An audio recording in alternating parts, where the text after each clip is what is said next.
சில விஷயங்களை சாதிக்க வேண்டும் என்றால் எங்கிருந்து தொடங்குவது, இந்த சிந்தனையை எங்கிருந்து தொடங்குவது என்பதுதான் என்னுடைய இன்றைய பேச்சிற்கான சூட்சுமம், இன்றைய பேச்சிற்கான ரகசியம்.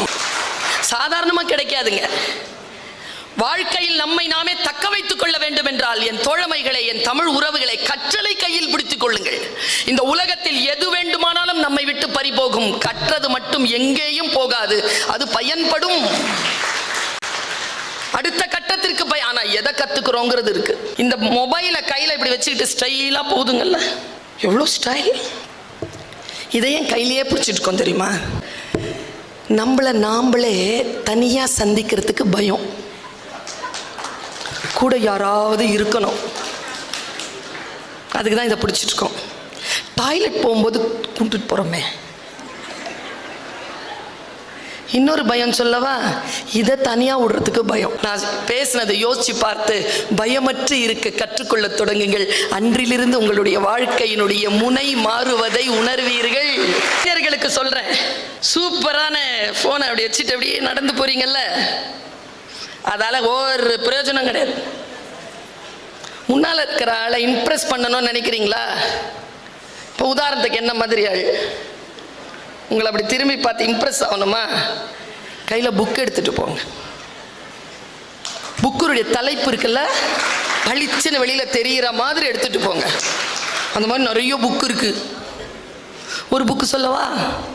நான் சொன்னால் உனக்கு ஏன் கோபம் வருகிறதுன்னு சொல்லிட்டு பெரியாரை பற்றி பசுகௌதமன் எழுதின ஒரு தொகுப்பு இருக்கு, எடுத்துட்டு போங்க கையில். நான் சொன்னால் உனக்கு ஏன் கோபம் வருகிறது. பார்த்த உடனே பயப்படுவான், இதெல்லாம் வச்சிருந்தா ஆட்டையை போடலாமான்னு பார்ப்பான்.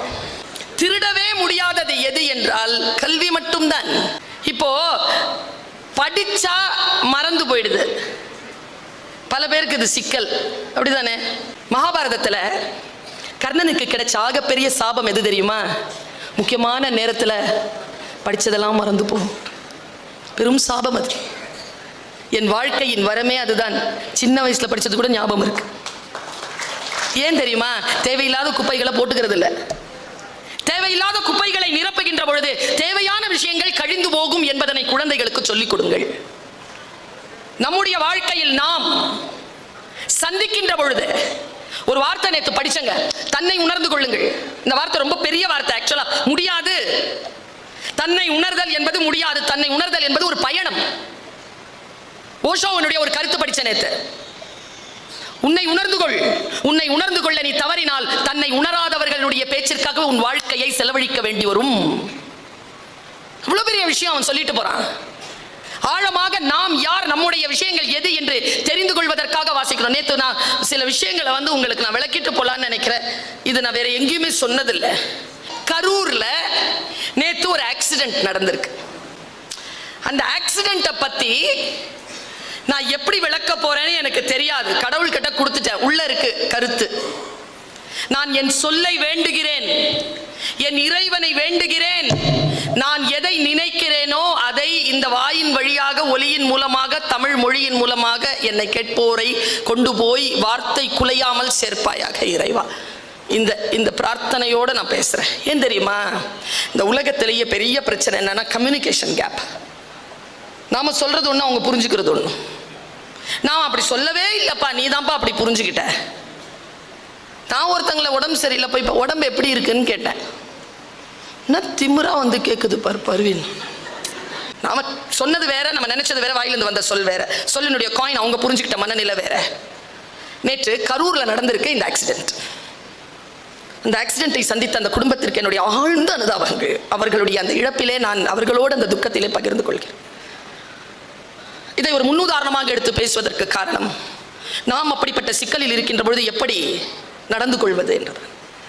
ஒரு ஆவின் பூத் நடத்துகிற ஒருத்தர் கரூரில் ஆஃபீஸ் மூடிட்டு வெளியில் வந்திருக்கார். அவர் கார் நின்று இருக்கு. காரை எடுக்க போகும்போது காருக்கு அடியில் கொஞ்சம் ஒரு சாரப்பாம்போ ஒரு நாகப்பாம்போ சேர்ந்து இருந்திருக்கு. சரியா? இவருக்கு வீட்டுக்கு போக அவசரம். இவர் என்ன பண்ணியிருக்காரு, ஒரு குச்சியை எடுத்து அதை தட்டியிருக்கார்.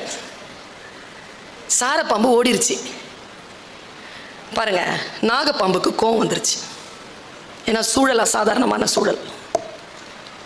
அசாதாரணமான சூழல் ஒன்று நிகழ்ந்து கொண்டிருக்கின்ற பொழுது நீங்க உங்களை பற்றி மட்டுமே கவலைப்படாமல் அதை எப்படி அணுகுவது என்று புரிந்து கொள்வதற்கு பெயர் தான் கல்வி.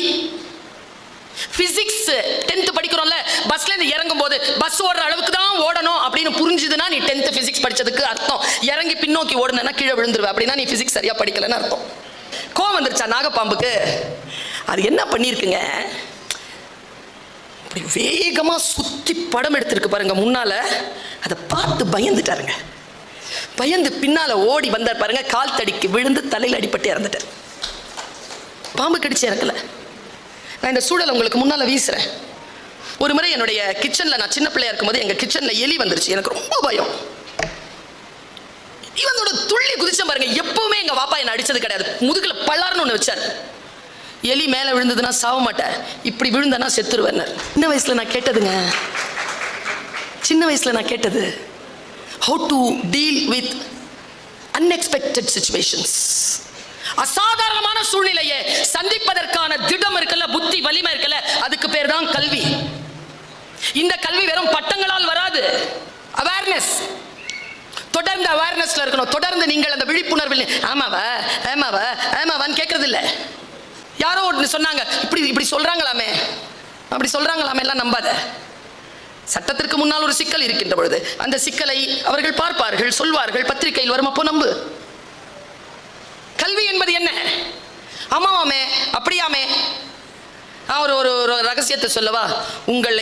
நீங்கள் யாரையேனும் நேசிக்கிறீர்களா? இந்த சகோதரி சொல்றது மனசில் எழுதி வச்சுக்கோ.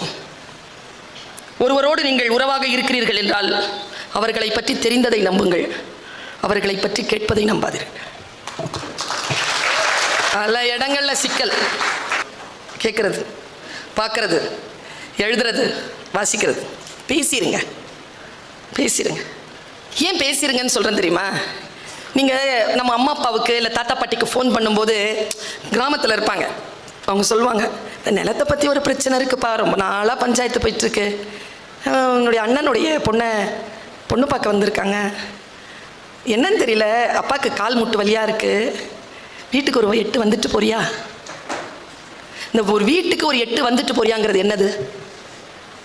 நேரில் சந்திப்பது, நேரில் பேசுவது. இனி குறைஞ்சிருச்சுங்க.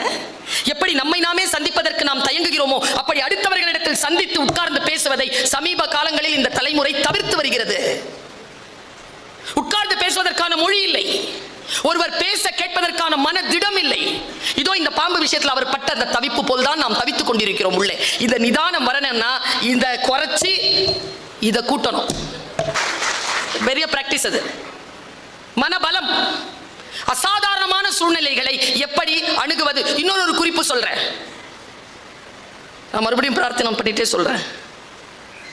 உங்களுக்கு ஒரு அசாதாரணமான சூழல் வரும், அப்பொழுதுதான் சில விஷயங்களை உங்களால் சாதிக்க முடியும்.